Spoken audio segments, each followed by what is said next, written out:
Hello दोस्तों, cricket with Ajit के राजनीतिक मंच पे आप सभी का स्वागत है। दोस्तों, आज हम बात करेंगे कि आखिरकार भाजपा के हरियाणा में आई जीत के बाद में भाजपा का कॉन्फिडेंस कहां है और इस जीत के बाद में आने वाले जो चुनाव महाराष्ट्र में होना है, झारखंड में होना है, बिहार में होने वाला है, उसमें अब भाजपा का रवैया कैसा रहेगा, इस पे बात करेंगे। उम्मीद है आपको वीडियो पसंद आएगी, तो लाइक और चैनल को सब्सक्राइब जरूर करिएगा।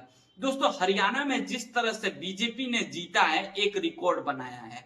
मैं आपको बताऊं कि अभी तक हरियाणा के इतिहास में कोई भी सरकार तीसरी बार नहीं आ पाई है और ये रिकॉर्ड बनाया है भाजपा ने। जहां पे भाजपा को इस बार जीतने की उम्मीद नहीं थी, वहां पे भाजपा अभी तक अपने सीट की संख्या में सबसे ज्यादा बढ़ोतरी की है। 2014 में भी भाजपा के 48 सीटें नहीं आई थी, लेकिन इस बार इस 48 सीटों ने यहाँ पे और आने वाले जो राज्यों में चुनाव है उसका ही पूरा ही माहौल ही बदल के रख दिया है। लोकसभा का उसमें कहीं ना कहीं हारी तो नहीं है, लेकिन सीटें कम होने की वजह से थोड़ा सा बैकफुट पे आ गई थी और कहीं ना कहीं ये कयास लगाया जा रहा था कि हरियाणा यदि बीजेपी हारी तो उनका फिर जो केंद्रीय गवर्नमेंट है उसका भी तख्ता पलट हो सकता है। नायडू अपना समर्थन खींच सकते हैं, नीतीश भी सोच सकते हैं और बाकी कई सारी अटकलें लगाया जा रहा था कि हरियाणा के चुनाव हारने के बाद बीजेपी में आएगा बड़ा भूचाल। लेकिन बीजेपी ने तख्ता पलट दिया और हरियाणा में जीत के बाद कांग्रेस के ऊपर में आ गया है बड़ा भूचाल।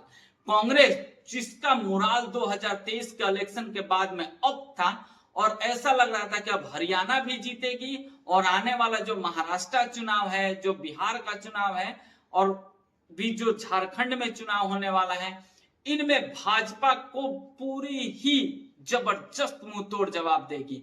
लेकिन यहाँ पे तो हरियाणा का चुनाव ही कुछ और बोल गया। हरियाणा में जहां पे भाजपा खुद ही ये कयास लगा रहा था कि शायद इस बार चुनाव हम हरियाणा में नहीं जीत पाएंगे, लेकिन तख्ता पलट हो गया और उसके बाद अब भाजपा का मुराल अप है। अब दोस्तों बात कर लेते हैं कि आखिरकार इस चुनाव के जीत के बाद में भाजपा आने वाले राज्यों में जो जब चुनाव लड़ेगी तो उसमें उनका मुराल कैसा होगा। दोस्तों, अब भाजपा का टारगेट रहेगा महाराष्ट्र और बिहार, झारखंड। महाराष्ट्र में हाल ही में चुनाव होना है और जहां पे महाराष्ट्र में इंडिया गठबंधन एक साथ मिलकर लड़ रही है, तो वहीं पे भाजपा अलग ही लड़ रही है। और महाराष्ट्र में ये कयास लगाया जा रहा था कि इस बार इंडिया गठबंधन का चुनाव यहाँ पे निकल सकता है, लेकिन अब इस जीत के साथ में माहौल बदल चुका है। अब जो ऐसा लग रहा था कि कहीं ना कहीं शिफ्ट हो गई है बीजेपी की जो वोट बैंक है वो कांग्रेस की तरफ या इंडिया गठबंधन की तरफ में, अब वो दोबारा फिर से मूव कर चुकी है यहाँ पे बीजेपी की तरफ में। अब शायद जो लड़ाई मतलब 70-30 की होने वाली थी महाराष्ट्र में, अब वो लड़ाई बदल गई है। अब वो लड़ाई जो है वो 60-40 की हो गई और 60% बीजेपी के पक्ष में जाता हुआ दिख रहा है ये लड़ाई। देखिए, सिर्फ एक चुनाव की जीत माहौल कितना बदल देता है। जहां पे महाराष्ट्र में इंडिया गठबंधन की सरकार बनते दिख रही थी, वहां पे अब फिर से बीजेपी कम बैक कर सकती है।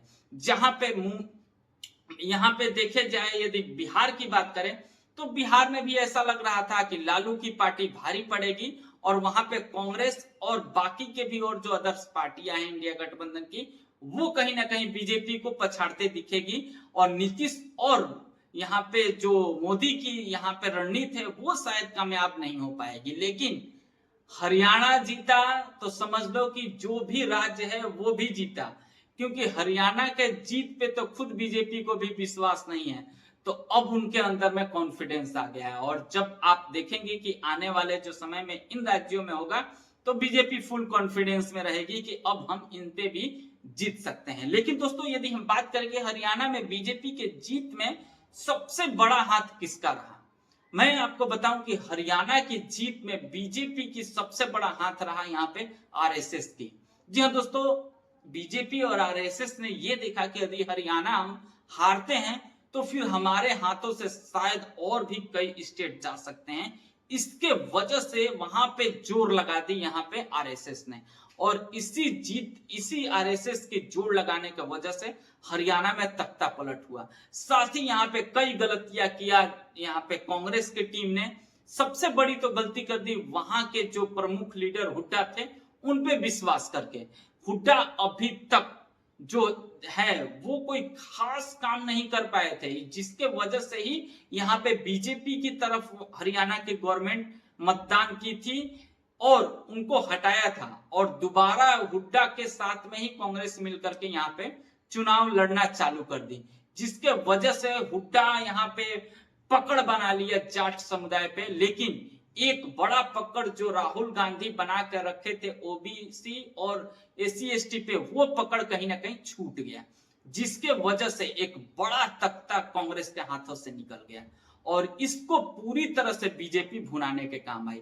कहीं ना कहीं एक चीज तो मानना पड़ेगा कि जब आमने सामने राहुल और मोदी जी होते हैं तो वहां पे अभी तक मोदी जी का जीत मिलता दिख रहा है, चाहे वो 2014 चुनाव ले ले, 19 ले ले, या फिर इस साल 2023 का ले ले, या फिर अब हम हरियाणा का चुनाव ले ले।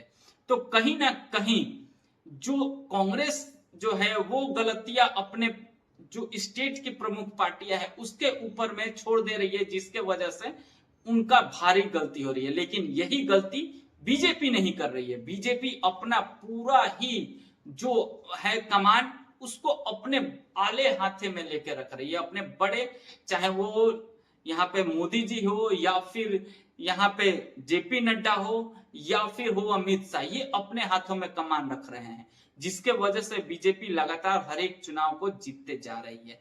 अब आने वाले दिनों में आपको दिखेगा कि हरियाणा में और फिर बिहार में बीजेपी फ्रंट फुट पे खेलने वाली है और अब कांग्रेस या कांग्रेस के इंडिया गठबंधन बैकफुट पे खेलने वाली है। साथ ही इस हार के साथ में कांग्रेस के तरफ से यहाँ पे उनके ही इंडिया गठबंधन के कई जो बड़े बड़े आला नेता हैं वो राहुल गांधी को भी सजेशन देना चालू कर दिए हैं। तो कहीं ना कहीं अब सीट के बंटवारे में भी कांग्रेस को कॉम्प्रोमाइज तो करना ही पड़ेगा। दोस्तों उम्मीद है आपको वीडियो पसंद आई होगी, तो लाइक जरूर करिएगा। चैनल पर नए हैं तो सब्सक्राइब कर लीजिएगा, ताकि ऐसे ही राजनीतिक मंच की वीडियो आपके सामने मैं लाता रहूंगा। मिलेंगे हम आपसे नेक्स्ट वीडियो में। जय हिंद।